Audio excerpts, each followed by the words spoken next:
right now.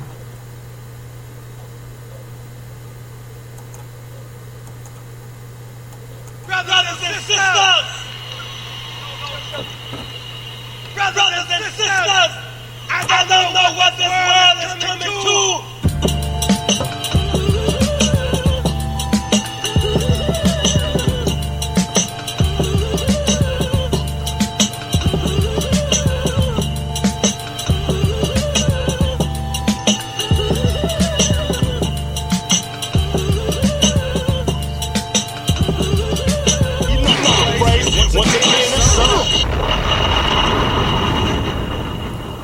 Welcome aboard, people. Once again, it's your man B coming at you live and direct. This is the End of the Bench podcast.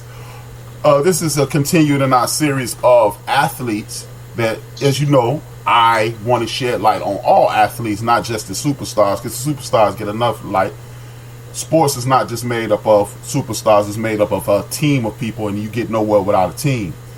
This afternoon, or actually this evening's interview, will be with former NBA player, former NCAA player, Alvin Sims. Welcome aboard, Alvin. Thank you for sharing your evening with us. Thank you. I appreciate the opportunity. All right, thank you. Now, Alvin, like I was saying, Alvin, as I was saying off the air, I just want to shed light on other players. You know, LeBron James and the Joe Montanas and all those guys, they get enough light. Guys like your story, you have a unique story. It's a story that can inspire others, and it's a story that is part of the brick that we call professional basketball, college basketball, and sports as itself, and the building of sports of itself. So let's jump right into it. You're from Paris, Kentucky. How was it growing up in Paris, Kentucky? It's a small town. Pretty much, it was they had a lot of sports for the community. So our outlet was sports. You know, in the small community, because we really didn't have any other things to look forward to. Okay. We in the same age group, so I'm assuming baseball, basketball, football. What was your initial attraction? Was it always basketball, or was it something else? I didn't play. The first sport I played that was organized was football. Okay. And I excelled in football. I had fun playing it, and then the next sport was basketball, and then baseball. Okay. You know, during I say 9 to 12 years old. So what pushed you? When did you exclusively go basketball, or did you exclusively go basketball? Yeah, I exclusively went basketball. I want to say my junior year. Okay. But I walked away from football my ninth grade year. Oh, what made you walk away from football?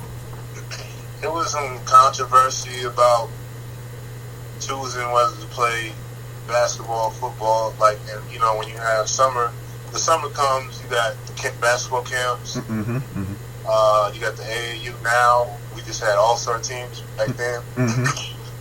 And those things are fun in the summer. Right. I'd rather do that than have 2 days in the hot sun, you know, getting ready for the football season. Especially that close to the south, I'm sure it was extremely hot. Yeah, right. I chose basketball, and I consistently think back, like, man, I should have took football. I chose football. I consistently wonder what would have happened if I'd chose basketball. So now you've picked basketball. You're a freshman in high school. Talk to me. What's going on then? Well, at that time we had a lot of seniors, and as a freshman, I had to, you know, really prove myself. So we had like 8 seniors on the varsity team, and I worked my way up from JV to 6 man off the bench from varsity, and I got a lot of heat. I bet. Man. Talk to me about that, man. How is it being the youngest dude on varsity? It was a lot of pressure, because the previous teams were very well coached, and they they did pretty good every year, and they had this reputation. Mm-hmm, mm-hmm. So, I felt that pressure, and every time I stepped on the court, I was super nervous because I said, hey, I got to perform. Mm-hmm. I got to bring something to the table. So, yeah, it was a lot of pressure. That's why that made me put the extra work in. Man, so how far did you guys go? Talk to me about that team. Talk to me about the progression as you go through 9th grade, 10th grade, senior year. Talk to me about that. So, basically, 9th grade year, it didn't turn out too well. So, like, the upperclassmen, they was waiting on their spots. We had the juniors, sophomores that was ahead of me, and they've been there waiting all this time to earn their spot. And so they all vouched that we're going to do way better than last season. So that sophomore season, we ended up 25-6, but we fell short. Wow. That's awesome, though. 25-6. Yeah. Who are some of your favorite competitors during that period? Like, is there anybody that we would know of? Because I'm gonna give you I'm gonna drop it for him. He's gonna have a documentary coming out soon. It's in the making now. This guy's name's Corey Williams from Bourbon County, and he was like rated real high his freshman and sophomore year in high school. And then he ran into some bad luck, got in trouble, and that took away his career. But he made me step up to my level. And he actually helped me come out and get notarized.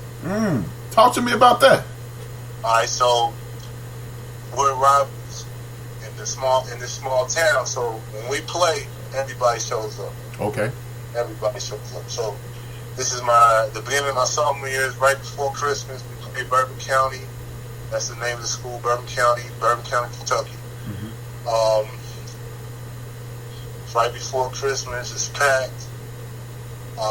This is my sophomore season. I come in, I get my first dunk in a game. And it was an and one. Oh, yeah. And it was like it might have been like 3 minutes in the game. So you started the game off nice. Right. So that happened. And then we ended up winning. Which the previous year, it was just spanking us like it was no tomorrow.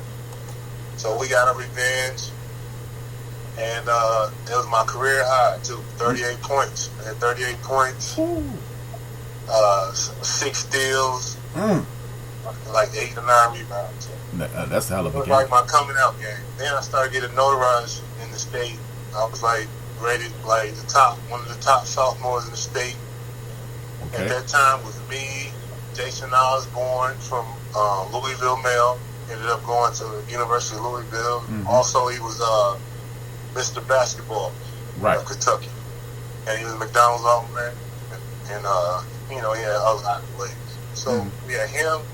We had Darnell Burke that ended up at Cincinnati. I think he got like 3-point record. He's in the top 5 in 3-pointers. But in high school, he was a dunker. He just dunked on whoever. Wow. Yeah, he just changed his game up. Then we had Jerry Fogle from Harrison County, Kentucky. He was smooth, about 6'2", 6'3" point guard, smooth with the ball. Mid-range is unbelievable. He ended up at Morehead State University. Okay. And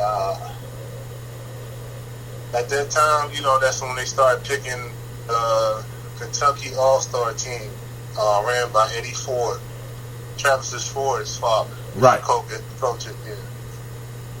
collegiate coach. So he picks the team and the guys I named, except for Jason, he turned us down. And we ended up going to Vegas.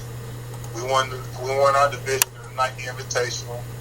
We went out to Pepsi in LA. Pepsi had a tournament. We won that tournament. They had I think it was modern day, I don't know, Charles O'Bennett. I think all them guys were in it. Okay.